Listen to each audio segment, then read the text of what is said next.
Hello guys, स्वागत है आपका चैनल में टैक्स एंड स्कैल्पल पर। तो इस वीडियो में मैं आपको बताने वाला हूँ मेरी जर्नी यहाँ से यहाँ तक की। तो भाई मैं शुरुआत करूँ तो 10th क्लास तक तो भाई देखो बिल्कुल मस्त चल रहा था। मतलब एकेडमिकली में बात करूँ तो 10th हो गया। फिर 2022 में जनवरी में वो एलन का ए सेट होना था, एलन स्कॉलरशिप एडमिशन टेस्ट। तो वो मैंने भरा तो उसमें मेरी बनी थी 20% स्कॉलरशिप। अब उसमें क्या रहता है ना कि उसमें 10th से ज़्यादा सवाल 9th के क्वेश्चन आते हैं। तो उसमें क्या है ना, जो हम नॉर्मल जो लोग होते हैं जो स्कूल से पढ़ते हैं या फिर ट्यूशन से पढ़ते हैं, तो हम 10th तक तो अच्छी कर लेते हैं, लेकिन 9th हमारी वीक रह जाती है। तो मेरे साथ भी यही था, 10th तो मुझे अच्छी आती थी, लेकिन 9th का कॉन्सेप्ट ऐसा था कि पढ़ा हुआ है, देखा हुआ है, कुछ कुछ तक क्लिक हो रहा है, लेकिन याद नहीं आ रहा। ऐसे है कि फॉर्मूला याद नहीं आएगा तो आप ऑब्वियसली आंसर कर नहीं सकते, क्वेश्चन कर नहीं सकते। तो इस वजह से मैक्सिमम हम जैसों की 20-30% ही बनती है 9th की वजह से। मैंने एडवांस बैच में नहीं लिया था, मैंने नॉर्मल अपने एलन का नर्चर बैच होता है उसी में एनरोलमेंट लिया था। तो बोर्ड हो गए, फिर स्कूल में मैंने डमी ले ली। फिर एलन गोपालपुरा कैंपस जयपुर में, अच्छा कैंपस है यहाँ का जयपुर का, बायोलॉजी के लिए, नीट की तैयारी के लिए। तो ऑब्वियसली वहीं पर एनरोलमेंट हुआ मेरा, तो वहाँ पे गया। तो क्लास में पहले दिन ना बायोलॉजी में कुछ वो कराते हैं, सीलम वगैरह का पढ़ाते हैं, मतलब कि बॉडी के अंदर बॉडी कैविटी जो होती है स्टमक में, तो वो डायग्राम वगैरह को समझ नहीं आ रहे क्या है भाई। केमिस्ट्री में मोल कॉन्सेप्ट वगैरह वो समझ नहीं आ रहे कुछ, और फिजिक्स का तो आप पूछो ही मत क्या आ गया भाई। तो ऐसा बहुत बुरा हो गया हाल कि भाई होगा नहीं होगा हैं। बायोलॉजी ली तो ली, और बायो क्या मतलब बायो भी है, केमिस्ट्री भी है, फिजिक्स भी है, मतलब पूरा ही चेंज हो गया, ट्रांसफॉर्मेशन हो गया। तो कैसे होगा, प्रॉब्लम हो गई। लेकिन सोचा कि अब जो भी है करना ही है, सब कुछ करना ही है भाई। पहला टेस्ट आ गया एलन के, पहले टेस्ट में भाई मार्क्स तो अच्छे आ गए यार, 615 मार्क्स आ गए। नीट का 720 नंबर का होता है, तो 600 प्लस से मानते हैं कि अच्छा माना जाता है। 615 मार्क्स आ गए भाई, अच्छे मार्क्स आ गए। तो यार रैंक, हालांकि कैंपस रैंक मेरी वही होगी यार, 150 के आसपास आई होगी शायद, 600-700 में से। तो ये था कि अच्छी नहीं है, लेकिन ऐसे है कि हाँ भाई पहले टेस्ट के हिसाब से तो ठीक ही है ना। आपके बोर्ड में 80% बन जाए तो फिर आप थोड़ा सा रहते हो कि हाँ भाई एक दो टेस्ट ऐसे हो भी जाए जिसमें आप टॉप नहीं कर रहे, तो आप ऐसे परेशान नहीं होते हो, है ना। दूसरे टेस्ट में मार्क्स थोड़े कम हो गए, मेरे ख्याल से 550 अराउंड हो गए होंगे। तीसरे टेस्ट में 550 से कम होने शुरू हो गए, और 500 के अराउंड वो रहने लग गए मार्क्स भाई। तब जो है प्रॉब्लम होना शुरू हो गई कि भाई 500 के अराउंड ही मार्क्स आने हैं तो क्या हो रहा है ये। और पढ़ाई भी सच बताऊँ तो इतनी नहीं हो रही थी। 11th भाई थोड़ा सा ऐसा ही चला गया था मेरा। स्कूल में ही बताऊँ मैं आपको तो हाफ ईयरली एग्जाम जो थे तब तक फिर भी थोड़ा ठीक था परफॉर्मेंस स्कूल में। हाफ ईयरली के बाद तो जो बच्चे ऐसे थे ना जिनको मैं 10th तक ऐसे मानता था, किसी को नो ऑफेंस, लेकिन जो मानता था मैं कि भाई ये हमारे टक्कर के एकेडमिकली नहीं है, तो वो मुझसे ज़्यादा मार्क्स ला रहे हैं, बहुत ज़्यादा, ऐसे ज़्यादा भी नहीं, बहुत ज़्यादा। और मैं काफ़ी लो हो गया, रैंक भी काफ़ी लो हो गई स्कूल में। हाफ ईयरली रैंक तो अच्छी आई मेरी, लेकिन जो उसके बाद के जो एग्ज़ाम होते हैं फॉर्मेटिव, उनमें कम हो गई मेरी। फिर ये मंचर चलता रहा। 11th की परसेंटेज भाई साहब मैं लगा दूंगा अभी, तो ऐसा ही थी कि मरे पास हो गए। फिजिक्स में तो भाई मरे मुझे लगता है स्कूल वालों ने पास ही किया है, मतलब जैसा परफॉर्मेंस रहा उस हिसाब से। 12th आ गई।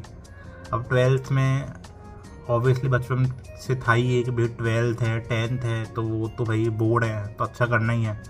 10th तो हुई अच्छी, 12th करनी है अच्छी। अब 12th में मेरी कितनी परसेंटेज बनी वो मैं आपको बताने वाला हूँ अगली वीडियो में।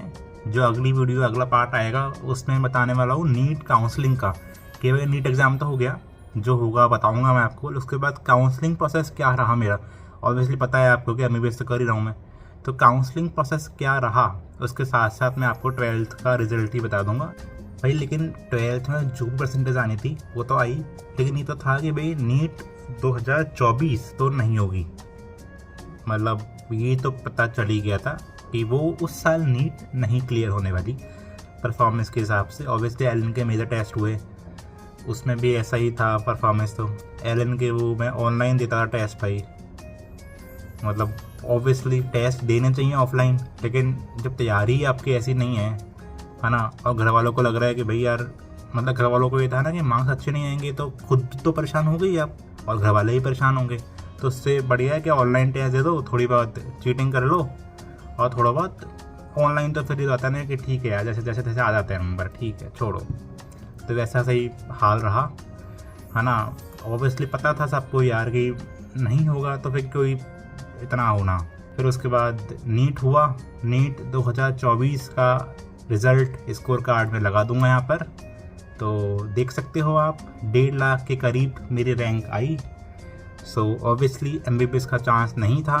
एलन जयपुर से ही किया मैंने वापस से अचीवर बैच में, पूजा टावर वाली ब्रांच, जो कि अब तो हट चुकी है वहाँ से, लेकिन पहले पूजा टावर में लगी थी। वो 1 साल हमारे लिए स्पेशली गई थी ऐसा लगता है मुझे।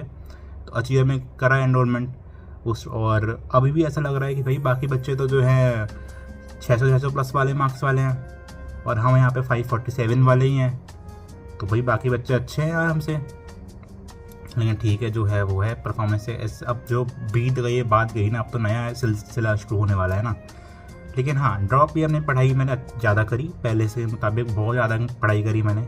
अलग कमरा ले लिया, एक हमारे ऊपर एक अलग कमरा है, वहाँ पे रहना शुरू कर दिया, वहाँ पे पढ़ाई करनी शुरू कर दी, अच्छी पढ़ाई करनी शुरू कर दी। दबाव के साथ नहीं, ऐसा नहीं कि मोबाइल छोड़ दिया, सब कुछ छोड़ दिया, लैपटॉप भी है मेरे पास, कुछ ऐसा त्यागा व्यागा नहीं। लेकिन हाँ, सेल्फ मोटिवेशन, सेल्फ डेडिकेशन के साथ सब कुछ बैलेंस करके पढ़ाई करना चालू करी। और फिर मेरी नीट 2025 में रैंक आई 17,915।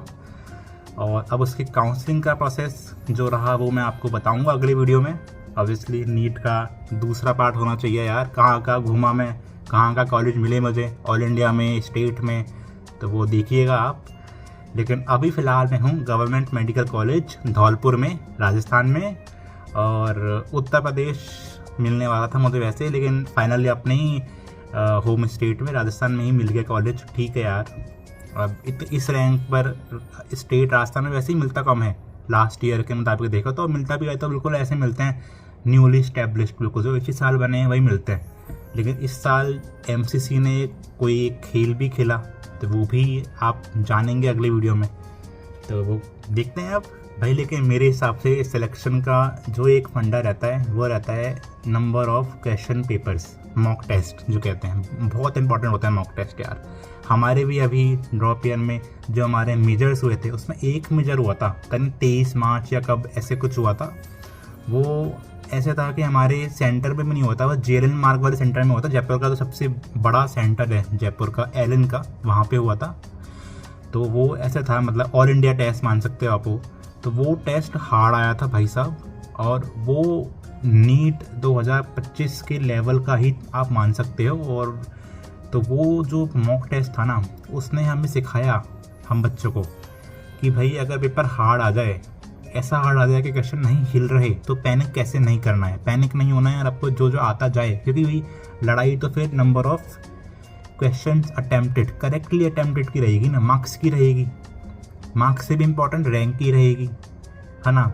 तो आपको तो रैंक इंपॉर्टेंट लानी है, मार्क्स पे चाहे वो 650 पे सिलेक्शन हो रहा हो या किसी साल 200 पे हो रहा हो, फर्क नहीं पड़ता, रैंक आनी चाहिए भाई। और मेरे 2 जो ऐसे ही मेजर्स में 2 ऑल इंडिया के टेस्ट हुए थे, एक तो ये हुआ, एक और हुआ था। उन 2 की रिजल्ट मैं लगा दूंगा अभी यहाँ पर, तो उसमें देख सकते हो आप इन 2 का जो एवरेज निकल के आया वो 18,000 के आसपास ही निकल के आ रहा है, वही मेरी नीट में रैंक आई। तो इससे भी देख सकते हो आप कि एलन के या किसी भी इंस्टीट्यूट कहीं की भी टेस्ट देना, मॉक टेस्ट देना बहुत इंपॉर्टेंट है। पहले आप पार्शियल सिलेबस के टेस्ट दो, फिर उसके बाद लास्ट में फुल सिलेबस टेस्ट दो। फिर टेस्ट बहुत इंपॉर्टेंट हो जाता है किसी भी फील्ड में, किसी भी एग्ज़ाम में सिलेक्शन के लिए।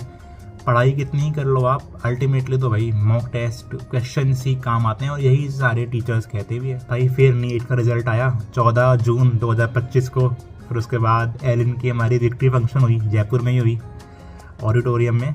तो वहाँ पर वो विक्ट्री फंक्शन भी आप कह सकते हो, क्या मस्त विक्ट्री फंक्शन था। उसके लिए तो आप तरसते हो ना, कोई इंसान सोचता है कि भाई विक्ट्री फंक्शन हमारे लिए भी होगी, मतलब हम भी कभी जाएंगे विक्ट्री फंक्शन में, सोचते हो ना आप। मैं भी सोचता था भाई, गया। फिर बैग, वाटर बॉटल, तो फिर भी वो तो इम्पोर्टेंट भी नहीं है ना। इम्पोर्टेंट तो वहाँ वो ऑरा है वहाँ का कि भाई आप स्टेज पे जा रहे हो, आपको प्राइज़ मिल रहा है। प्राइज़ वगैरह की फ़ोटोज़ में लगा दूंगा यहाँ पर। भाई ये जो आपका आईडी कार्ड होता है, आईडी कार्ड से लेकर के आपका ये विक्ट्री अचीवमेंट, तो ये जो इम्पोर्टेंट है यहाँ से लेकर के यहाँ तक का ट्रांसफॉर्मेशन, ये कितना इम्पोर्टेंट है भाई। ये आपकी पूरी एक जर्नी, मतलब कहते हैं ना कि जो डेस्टिनेशन होती है वो सुंदर तभी बनती है जब आपकी जर्नी उससे भी प्यारी हो, क्योंकि हमेशा जर्नी डेस्टिनेशन से ज़्यादा प्यारी होती ही है।